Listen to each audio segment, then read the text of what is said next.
তাহলে নির্বাচন কমিশন কোন সীমারেখার ভিত্তিতে, কোন আইনি বলে এই মানুষগুলোর ভোটের অধিকার কেড়ে নিচ্ছেন? নির্বাচন কমিশন সাংবিধানিক সংস্থা বলে তিনি সাধারণ মানুষকে জানাবেন না যে কি কারণে তিনি সাধারণ মানুষের ভোটের অধিকার কেড়ে নিচ্ছেন? আমরা আজকে নির্বাচন কমিশনে যাওয়ার জন্যই মিছিল করে যাচ্ছি, জানতে চাইছি যে কি কারণে এত লক্ষ মানুষের ভোটের অধিকার কেড়ে নেওয়া হলো।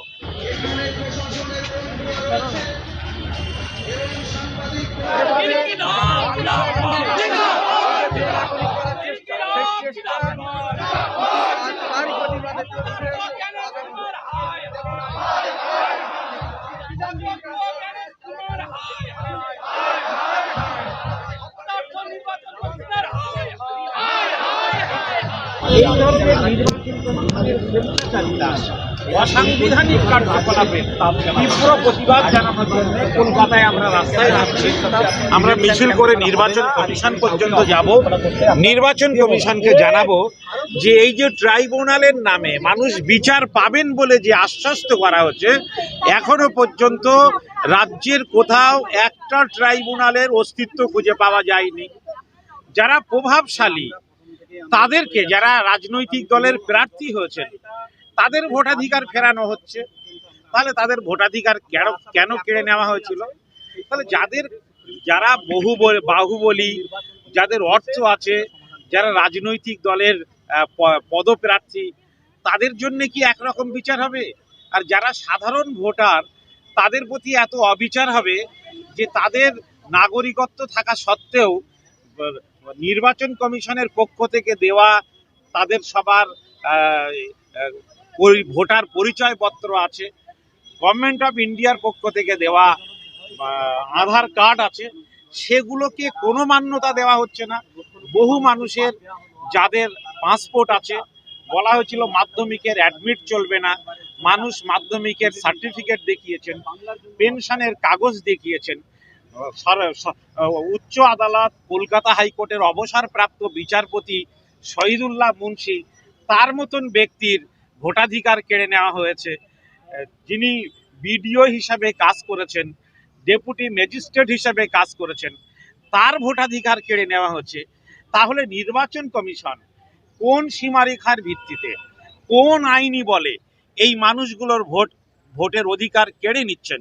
নির্বাচন কমিশন সাংবিধানিক সংস্থা বলে তিনি সাধারণ মানুষকে জানাবেন না যে কি কারণে তিনি সাধারণ মানুষের ভোটের অধিকার কেড়ে নিচ্ছেন? আমরা আজকে নির্বাচন কমিশনে যাওয়ার জন্যই মিছিল করে যাচ্ছি, জানতে চাইছি যে কি কারণে এত লক্ষ মানুষের ভোটের অধিকার কেড়ে নেওয়া হলো। নির্বাচন কমিশনকে স্পষ্ট করে জানাতে হবে যে কার কি জন্যে, কার কোন কাগজের অভাবে, কার কোন দুর্বলতার কারণে, কোন সন্দেহের কারণে এই মানুষগুলো ভোটের অধিকার কেড়ে নেওয়া হলো। নির্বাচন কমিশন একটি রাজনৈতিক দলের মতো করেই তার আচার, তার ব্যবহার, তার মিথ্যাচার, তার জুমলাবাজি প্রথম থেকেই চলছে। নির্বাচন কমিশনের জুমলাবাজির আজকের জবাব আমরা চাইতেই কলকাতার রাস্তায় নেমেছি।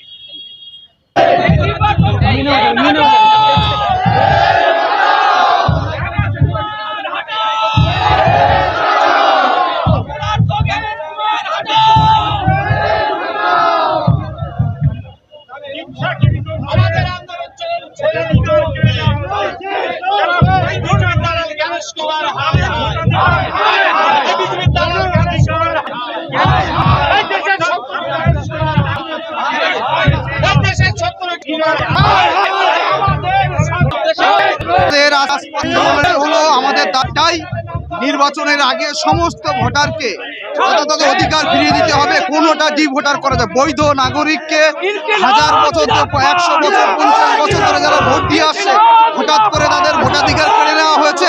আমরা এটা ধিক্কার জানাচ্ছি, নিন্দা জানাচ্ছি। নির্বাচন কমিশনের জ্ঞানেশ কুমারকে আমরা ধিক্কার জানাচ্ছি। এটা উদ্দেশ্য প্রণোদিতভাবে আজকের এই একটা শ্রেণীকে এবং হিন্দু মুসলিম নির্বিশেষে সকল সম্প্রদায়ের মানুষকে তারা কিন্তু রাস্তায় হয়রানি করেছে, নামিয়েছে। ট্রাইব্যুনালের নামে প্রহসন, ডিসক্রিপেন্সির নামে প্রহসন, লজিক্যাল ডিসক্রিপেন্সির নামে প্রহসন এবং আন্ডার অ্যাডজুডিকেশন। আমরা দেখেছি অনেক কি হলো, তারা আজকে আন্ডার অ্যাডজুডিকেশন থেকে আজকে ডি ভোটার হয়েছে বা ডিলিট হয়ে গেছে। আমরা সবাইকে ভোট দেওয়ার অধিকার জানাচ্ছি এবং আগে ভোট, তারপরে তারপরে আগে ভোটার তারপরে ভোট, এটা আমরা চাইছি। বৈধ ভোটারদের অবৈধ করা হলো কেন? নির্বাচন কমিশন জবাব দাও। বৈধ ভোটারদের অবৈধ করা হলো কেন? জ্ঞানেশ কুমার জবাব দাও।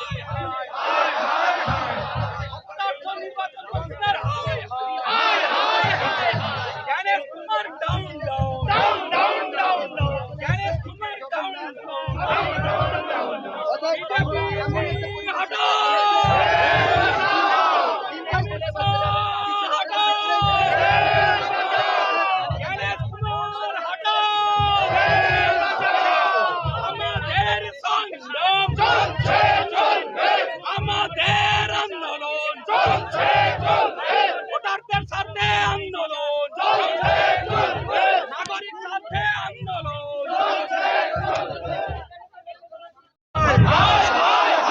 কেন বৈধ নাগরিকদের ভোটাধিকার কেড়ে নেওয়া হচ্ছে? জ্ঞানেশ কুমার জবাব দাও। কেন বৈধ নাগরিকদের ভোটাধিকার কেড়ে হচ্ছে? জ্ঞানেশ কুমার জবাব দাও।